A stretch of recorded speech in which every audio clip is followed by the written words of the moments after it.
नमस्कार दोस्तों, आज मैं आपको सकट चौथ की व्रत कथा मारवाड़ी में सुनाने वाली हूँ। अगर आपको ये वीडियो पसंद आए तो इसे लाइक और शेयर जरूर कीजिएगा और नीचे कमेंट बॉक्स में चौथ माता की जय अवश्य लिखिएगा। तो आइए सुनते हैं सकट चौथ की कहानी। एक साहूकार साहूकारनी थी। वह धर्म पुण्य व्रत कुछ भी कोनी करता, जिके से उसे कोई संतान कोनी हुई। एक दिन पड़ोसन माखी चौथ की कहानी सुन रही थी तो साहूकारनी पूछी कि ये के करो हो। वह बोली कि आज चौथ को व्रत है, सो कहानी सुनू हूँ। साहूकारनी पूछी किससे के होवे। पड़ोसन बोली कि अन्न धन संतान होवे है। जब साहूकारनी बोली कि मैं न्याही रह जाऊं तो सवा शेर को तिलकुटो करूं और चौथ माता को व्रत भी करूं। वह न्याही रह गई। पीछे साहूकारनी बोली कि मेरे लड़को हो जावे तो 2.5 शेर को तिलकुटो करूं, उके लड़को भी हो गयो। पीछे वह बोली कि हे चौथ माता, मेरे बेटे को विवाह हो जावे तो 1.25 मन को तिलकुटो करूं। बेटे के विवाह भी मंडगो। बालोक बारात लेकर चला गया।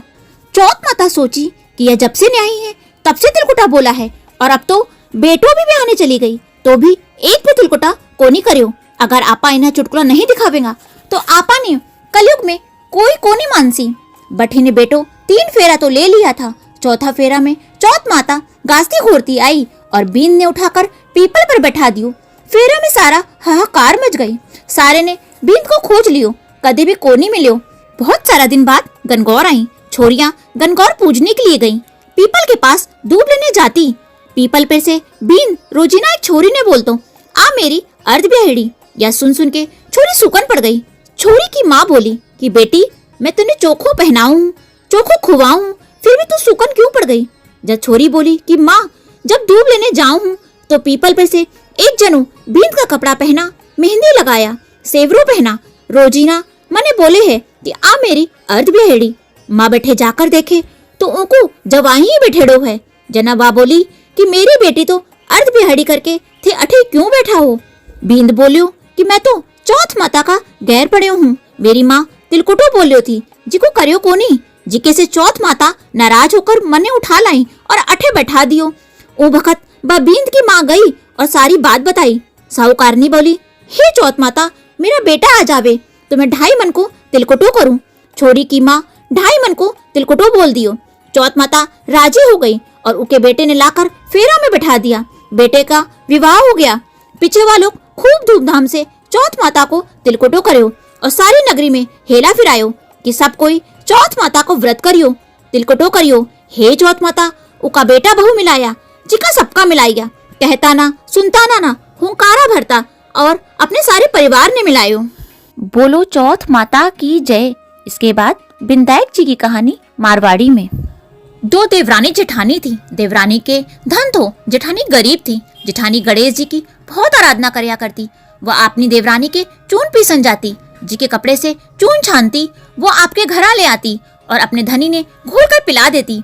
एक दिन देवरानी का टाबर देख लिया और अपनी माँ ने बोलिया कि माँ ताई, अपना चून को कपड़ों ले जाकर ताऊ जी ने घोल कर पिला दे है। देवरानी बात सुनकर बहुत रवी जी और जेठानी ने बोली कि मारे घर यहाँ से चून छानन को कपड़ों धर कर और हाथ धोकर जाया कर। वहाँ बैयाई करी। घर आ गई तो धनी बोलियो कि चून घोल कर दे दे।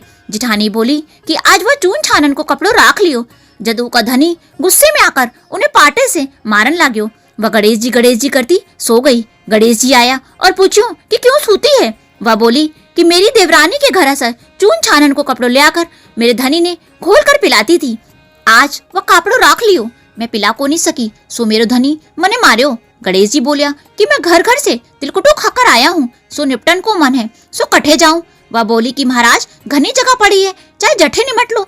गणेश जी निमट कर बोलिया कि निमट तो लिया, अब पूछो कठे। जब वह गुस्सा में बोली कि मेरे सिर के पूछ लियो। गणेश जी सिर के पूछ कर चला गया। थोड़ी देर में वो उठकर देखे तो सारे घर में हीरे जगमगा रहे हैं। सारो सिर भी जगमगावे है। धन बटोरने लगी तो देवरानी के घर जाने में देर हो गई। देवरानी टाबरा ने भेजी कि देख कर आओ कि ताई आई क्यों नहीं।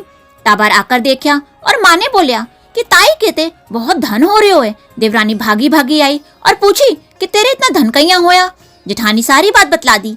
इतनी सुन देवरानी घर आई और अपने धनी ने बोलिया कि मने पाटा ही पाटा से मारो।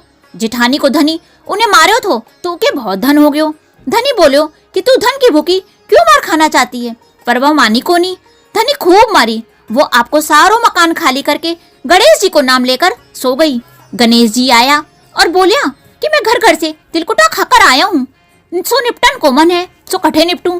जदबा बोली महाराज बीके तो छोटा मकान था, मेरे तो घनोई बड़ा मकान है, थारी जहाँ इच्छा हो जठे निमट लो। गणेश जी सारा मकान में निपट लिया। फिर पूछिया कि अब पूछू कठे। जदबा बोली कि आओ मेरे सिर से पूछ लो। उके सिर से पूछकर गणेश जी अंतर ध्यान हो गया। थोड़ी देर में उठकर देखे तो सारा घर कूड़े से सड़े है। जना देवरानी बोली कि हे महाराज थे मेरे से कपट करया, जेठानी ने तो धन दियो और मने कूड़ा दिया। गणेश जी आया और बोलो कि तू धन की भूखी मार खाई और वह धर्म की भूखी। देवरानी बोली कि हे महाराज थे थारी यू सब माया समेटो, मने तो धन कोनी चाहिए। गणेश जी बोलिया कि तेरे धन में से आधो धन जिठानी ने दे तब समेटूंगा। देवरानी आधो धन देई। जब गणेश जी ने अपनी सारी माया समेटी, हे गणेश जी महाराज जैसो देवरानी ने दियो जैसो कोई ने मत देइयो, जैसा जेठानी ने दियो वैसे सबने देइयो। कहता ना सुनता ना हुंकारा भरता ना अपने सारे परिवार ने देयो। बोलो बिंदायक महाराज की जय।